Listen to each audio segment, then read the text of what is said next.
Shalom Brachá. Nossa aula de hoje é sobre pena de morte no judaísmo. Pena de morte pela Torá. Nossa Parashá nos conta sobre várias penalidades para vários tipos de transgressões. Vamos chamar assim de transgressões, porque quando fizeram as primeiras traduções da Torá para línguas latinas, quem fez isso foram os padres, foi a Igreja Católica. Então eles usaram palavras assim que você pega no dicionário, você, por exemplo, traduzir uma transgressão ao mandamento da Torá como pecado. Por exemplo, se Deus me livre, um guarda te para na rua e fala: você fez um pecado, você passou no farol vermelho. Aí o que você vai falar? Você vai falar: desculpa, essa palavra pecado é um assunto religioso. Mas assunto religioso de qual religião? Não da nossa. Então, por isso, na hora que eles traduziram, existe um português eclesiástico. Você fala com alguém numa terceira pessoa, porque na mitologia o Deus ficava distante, ele estava muito alto e o ser humano era muito desprezível e não tinha quase nenhuma interação entre Deus e o ser humano. E então é usada a palavra vós serás, tu farás e amarás e odiarás. É tipo assim uma linguagem mais distante. No judaísmo, nós somos os filhos de Deus. Então o pai quando fala com o filho quando fala com o pai, tem uma intimidade. Então no judaísmo, quando você fala uma brachá para Hashem, você fala Baruch atah, você fala a palavra você.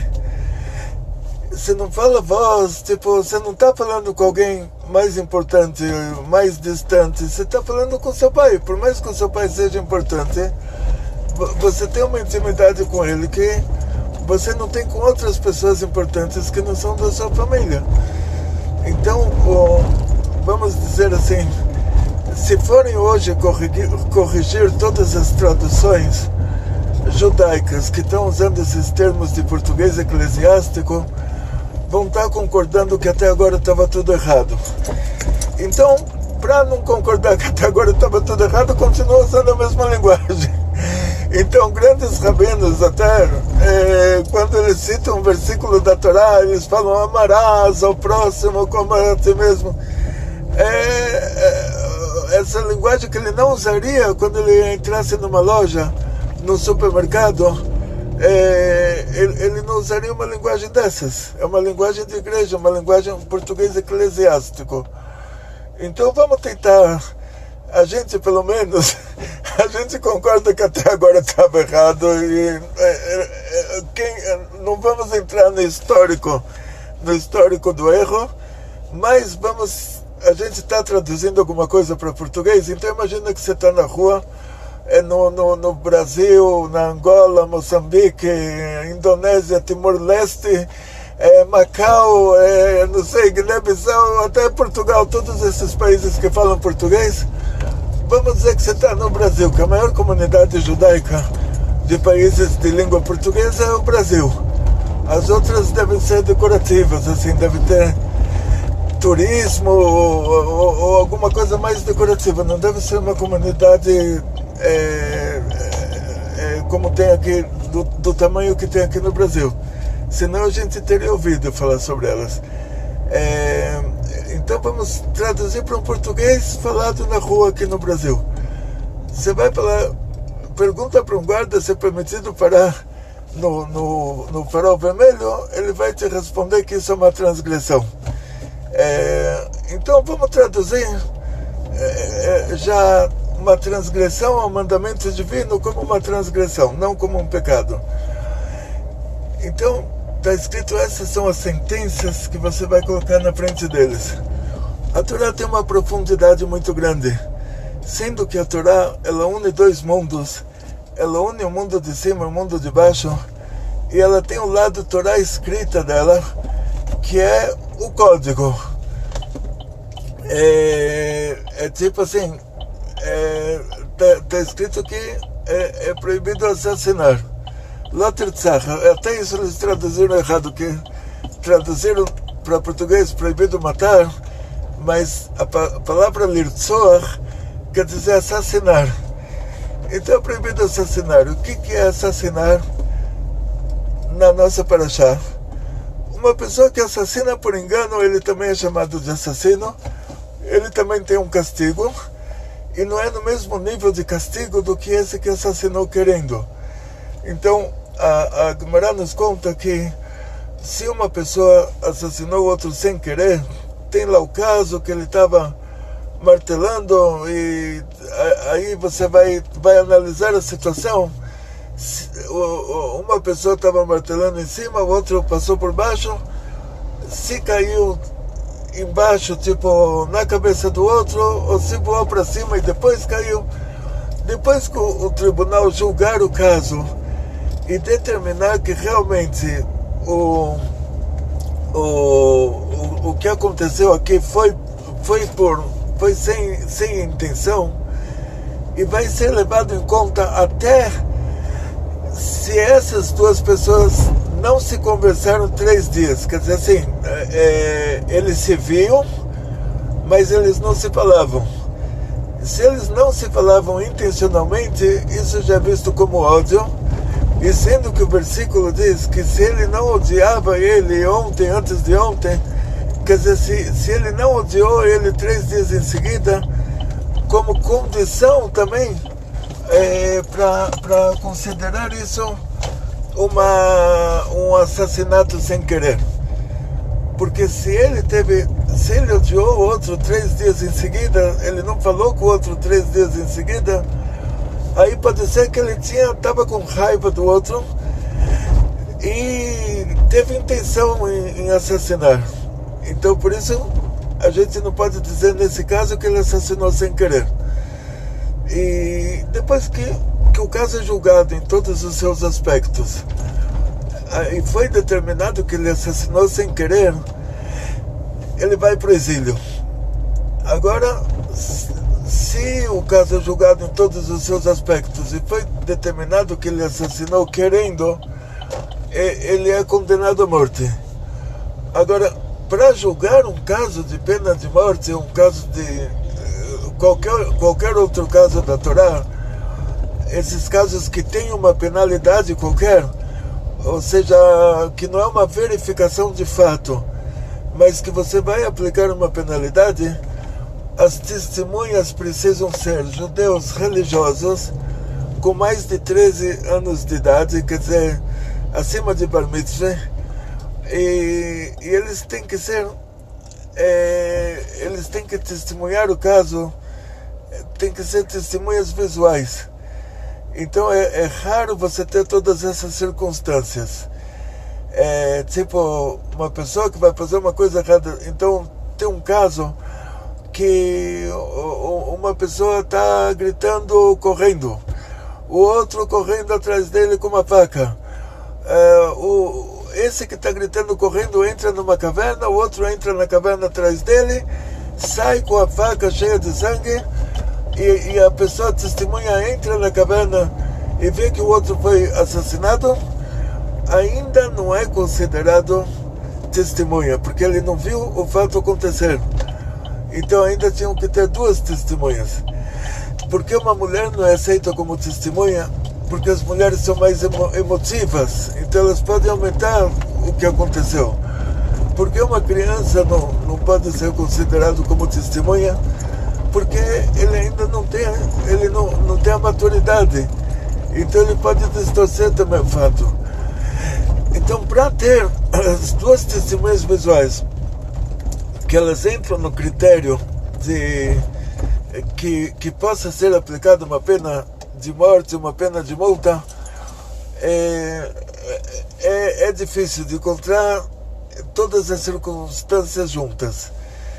Então, a própria Paraxá, quando ela fala que tem que dar uma pena de exílio para a pessoa que assassinou sem querer, e por que isso, a gente vai ver o lado profundo da coisa.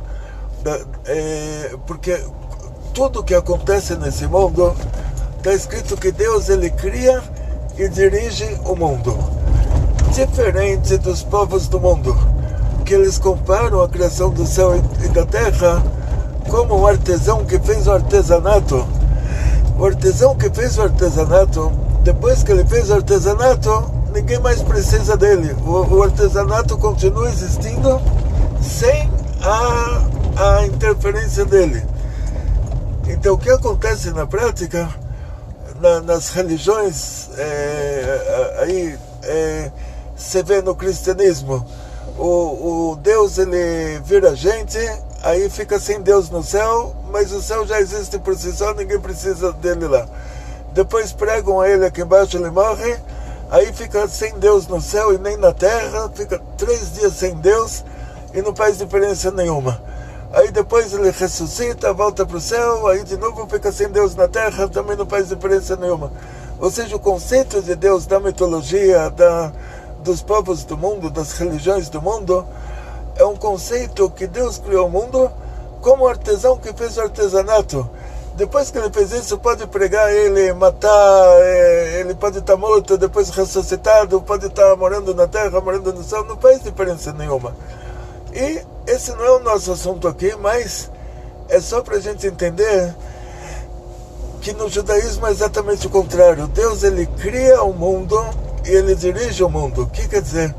O conceito de criação no judaísmo, ele está ligado aos 10 pronunciamentos divinos, ou seja, que a cada instante essas letras, que elas representam essas forças divinas que fazem o mundo existir, elas estão fazendo o mundo existir. Esses 10 pronunciamentos divinos, eles estão fazendo o mundo existir a cada instante.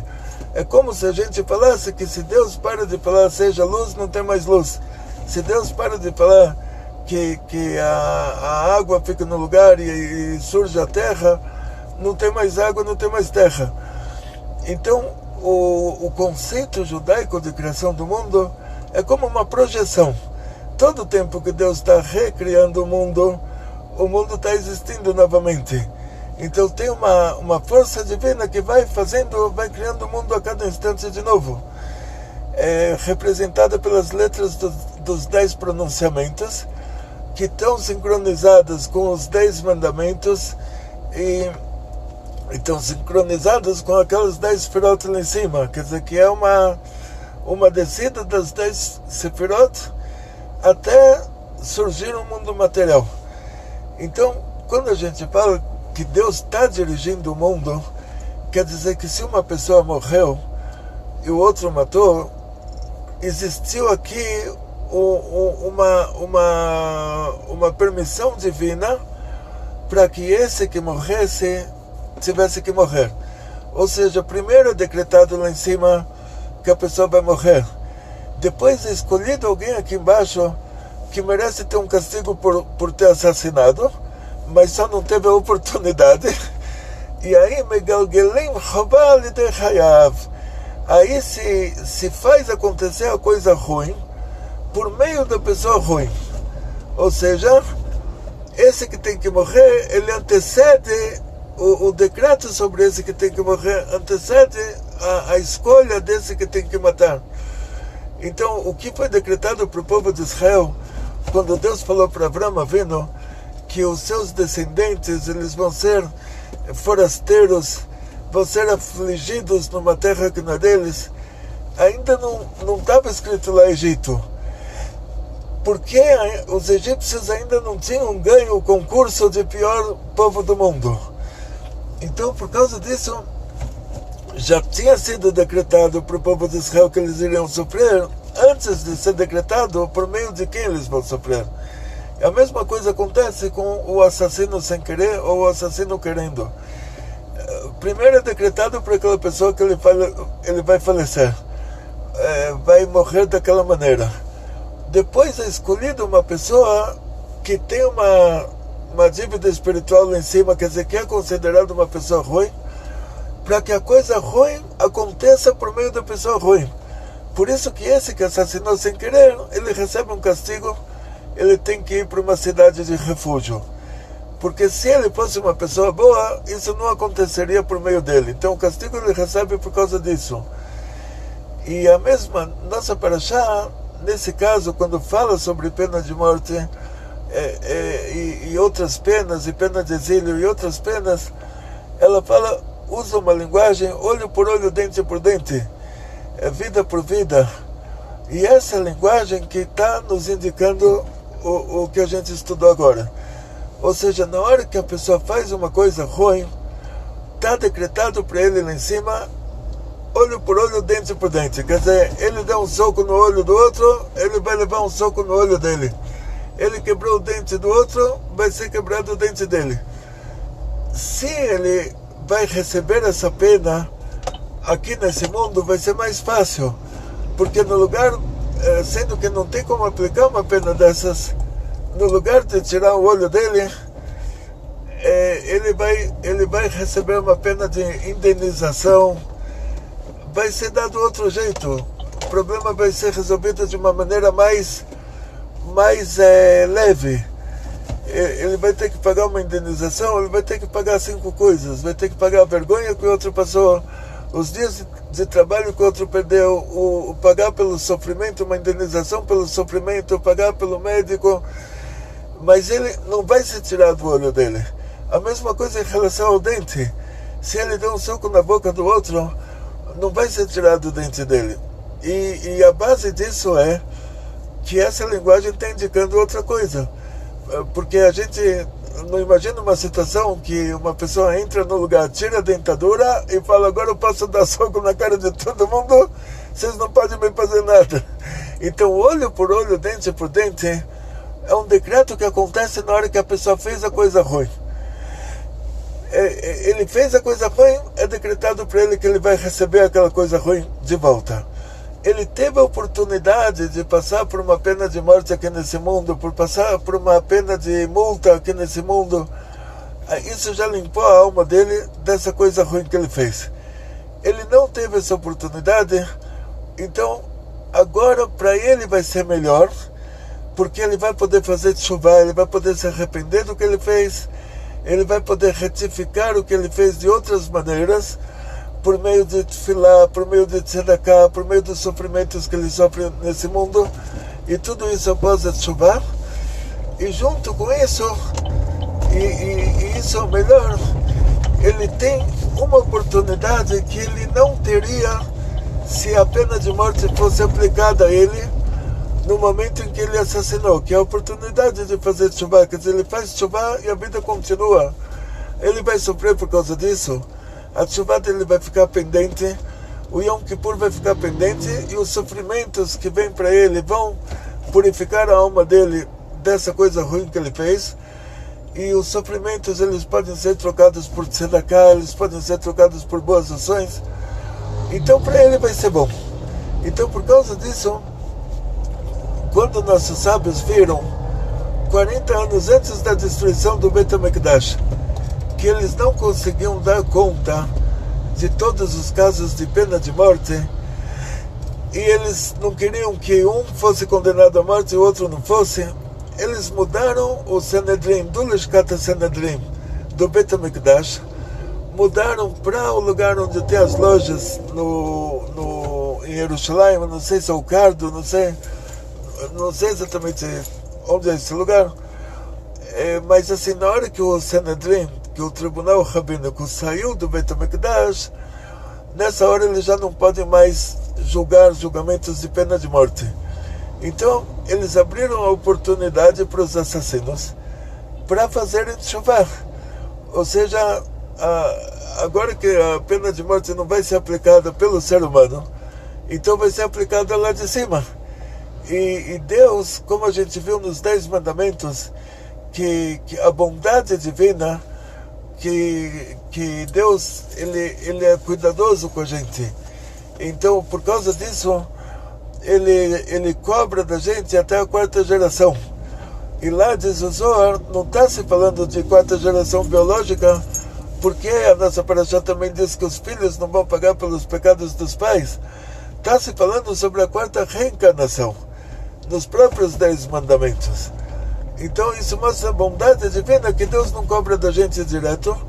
A gente tem a oportunidade de retificar essa pendência durante 3, 4 reencarnações.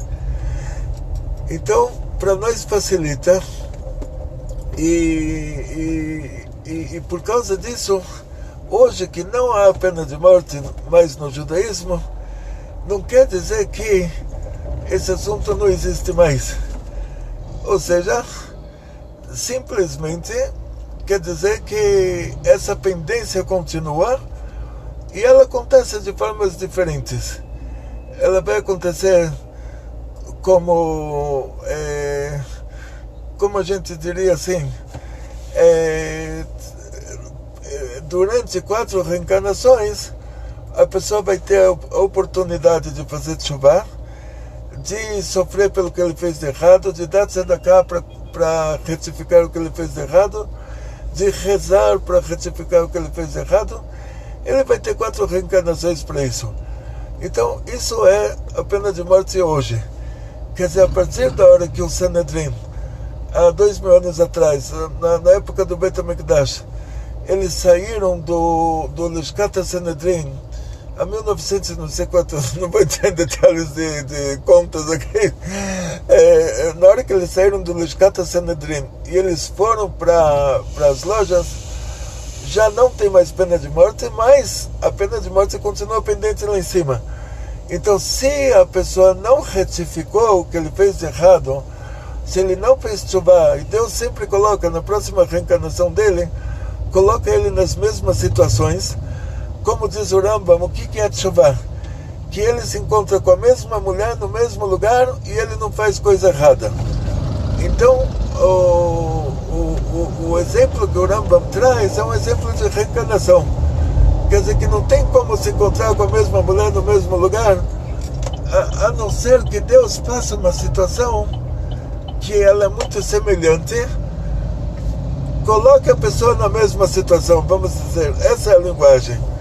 A intenção do Rambam não é que você vai ter que ligar para a mulher e falar, olha, vamos nos encontrar de novo no mesmo lugar. Deus me lembre, isso pelo Rambam é proibido. Então, como o Rambam pode colocar isso como condição da tshuva, que a tshuva só é aceita na hora que ele se encontra com a mesma mulher no mesmo lugar, se o próprio Rambam proíbe ele de se encontrar com a mesma mulher no mesmo lugar? Então, isso, a intenção do Rambam é que Deus faz essa circunstância acontecer novamente de forma muito parecida, e ele, nessa chance que ele teve, ele fala, não, eu não vou fazer coisa errada. E aí, lá em cima, a tshuva dele aceita, ele sofre, ou ele dá tzedakah, ou ele retifica, ou por meio de sofrimentos, ou por meio de tzedakah, ou por meio de boas ações, ele retifica o que ele fez de errado. E para fazer uma retificação, não é que ele tem que fazer boas ações de maneira normal, ou dar uma tzedakah de maneira normal, ou sofrer de uma maneira normal. A intensidade é de acordo com o nível de gravidade do que ele fez, e assim ele tem a oportunidade de retificar o que ele fez. Ou seja, a pessoa assassinou, aí ele fez tshuva, ele sofreu, ele deu tzedakah, ele rezou, ele limpa a alma dele, chega lá em cima, já está apagado o que ele fez. Não conseguiu fazer isso em uma reencarnação. É claro que tanto nessa quanto nas outras, enquanto ele não retifica o que ele fez errado, essa situação vai aparecer na frente dele de novo. Então, de novo, ele vai estar nas mesmas circunstâncias, de novo ele vai ficar com vontade de fazer a coisa errada que ele fez, e aí ele se controla, ele já está retificando, o começo da retificação. Ele se arrepende, ele se controla, ele dá tzedakah, ele reza, ele sopra um pouquinho.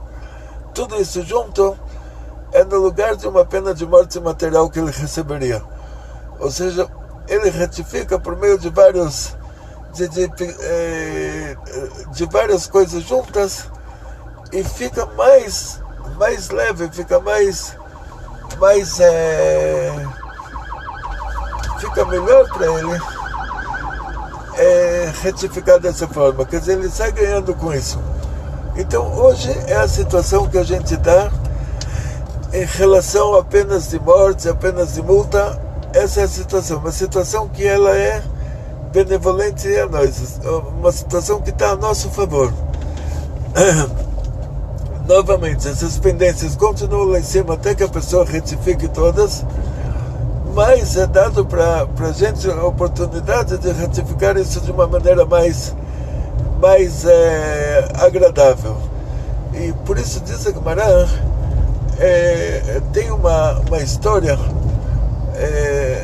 que um romano pergunta para o Tana, fala para um versículo, que o versículo diz que, olha, eu amo vocês mais do que todos os outros povos, e por isso estou cobrando de vocês todas as suas transgressões. Então esse romano, ele pergunta para o Tana, me fala, uma pessoa que ama alguém, ele tem um amigo, ele vai dar para o amigo um cavalo louco? Cavalo louco na época antiga era tipo presente de grego, né? É tipo, você vai dar um cavalo para alguém, o cavalo é um carro, então imagina dar um carro de presente, imagina quem faria uma coisa dessas, imagina o quanto é o amor que ele tem pelo amigo, que ele deu para o amigo um carro de presente. Só que o cavalo tem um problema psiquiátrico, o cavalo no meio do caminho é capaz de dar um surto e derrubar o cavaleiro. Então, não só que isso não é um presente, mas é uma furada, é um presente de grego, como se diz lá, o cavalo de Troia, né? Presente de grego, coitados dos gregos, né? Mas não vamos mais, talvez não é bom chamar isso de presente de grego, uma expressão discriminatória. Vamos chamar isso de furada. Não sei, deve ter alguma palavra, não sei, português aqui não é a minha praia, mas uma furada. Então, aí o romano pergunta para o Tana, uma pessoa que gosta do amigo vai cobrar dele tudo que ele fez de errado? Quer dizer, vai dar para ele um cavalo louco? Que seria assim o pior, ter os dois opostos? Quer dizer, parece que é um presente muito grande. Estou falando, olha, eu amo você mais do que eu amo todo mundo.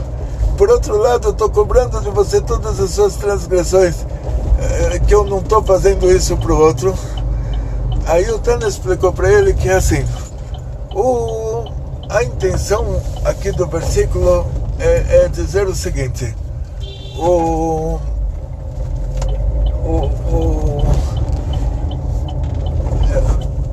do povo de Israel, que Hashem ama a gente, Hashem cobra de nós pouquinho a pouquinho.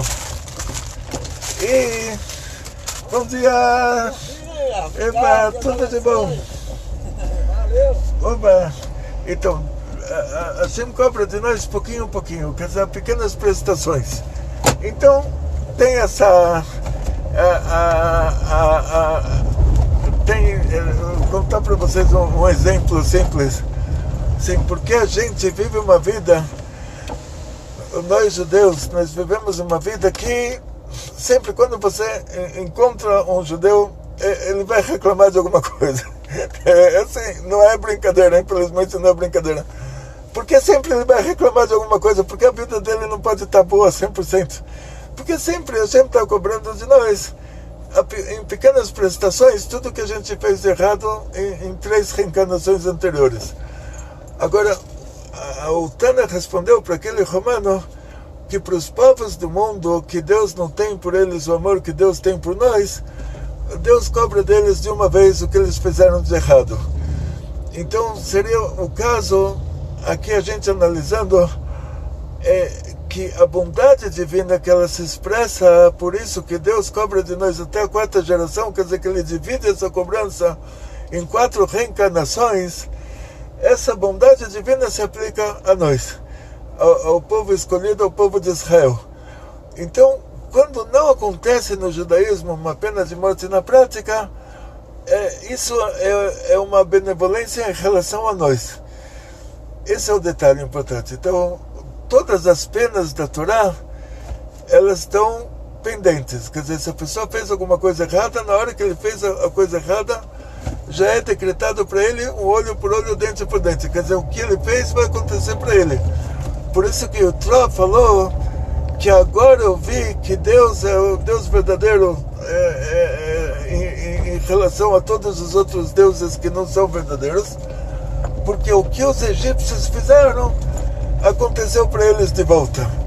Isso foi a justificativa do Itró, porque ele chegou à conclusão que Deus é Deus de verdade, porque ele deu para eles exatamente o que eles tinham feito para nós. Então, nesse caso, funciona dessa maneira. O olho por olho, dente por dente é um decreto espiritual que na hora que a pessoa fez a coisa errada, está decretado que para ele já vai acontecer a coisa errada. Isso que Deus ele cobra de nós até a quarta geração, se refere até a quarta reencarnação, quer dizer, ele divide essa cobrança em pequenas prestações. E na hora que a gente faz chuva, não só que a cobrança é dividida em pequenas prestações, mas também que a gente tem muito desconto por causa da tzedakah que a gente dá, das rezas, das mitzvot que a gente cumpre. Então, esse é o assunto, em resumo. Qualquer dúvida que tiver, coloca a sua observação, para chegar mais rápido no nosso site tem o Pergunte ao Rabino, dá para mandar por e-mail, dá para escrever mais, chega mais rápido, e que todos vocês tenham muito sucesso, muita saúde, muito dinheiro, muitas felicidades, Atzlachá, Briut, Panasá, Beshefa, Bekol Tov. Não se esqueça de se inscrever no nosso canal, colocar o joinha, fazer tudo aí, tudo que todo mundo pede. E Arbet Atzlachá, Kol Tov.